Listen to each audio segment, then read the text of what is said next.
amụrụ m amụ n'Enugu a nga akwụkwọ n'Enugu a nụọ nwaanyị n'Enugu a kemgbe m tolitere agatụrụbeghị m ugwu Awụsa nọrọ abalị 15. Mwa bụ onye Adamawa beta mama m na papa m mụrụ m n'Enugu a alakere m Enugu sef karịrị some areas anyị na-achụ efi sometimes ka anyị na-eji afịa ka anyị gote efi bịa na artisanal ka anyị na-ere efi ya na ewu. Ebigo m arọ 35 n'Enugu steeti a.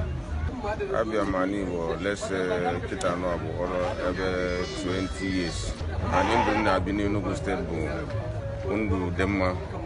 Ọ bụrụ onye ọbụla anyị na-eso okwu mụ na ya na-eso okwu ọ eme nke ma tribalism. Abụ m onye Hausa onye Igbo ọ na-akparịza m dị standard mba odorozo na Enugu ebe anọ.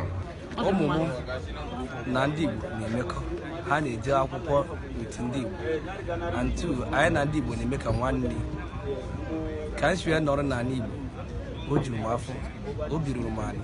A nwere ọtụtụ ụmụ nwanne m nụrụ ndị Igbo ọkụ ụmụ nwanne m nụrụkwara ndị Igbo nụkwara ndị be anyị so ihe dị ya bụ nkwekọrịta.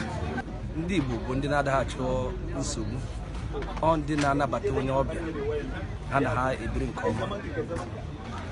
Ekpere ka anyị na-ekpe obodo a dị mma ka anyị niile bụrụ ofu onye ọbụla neta ya nwanne ya anya otu anyị bụ ndị Hausa na ndị Igbo anyị niile bụ ofu Naịjirịa anyị ada achọ nsogbu. Ana m agwa ndị Naịjirịa niile happy independence.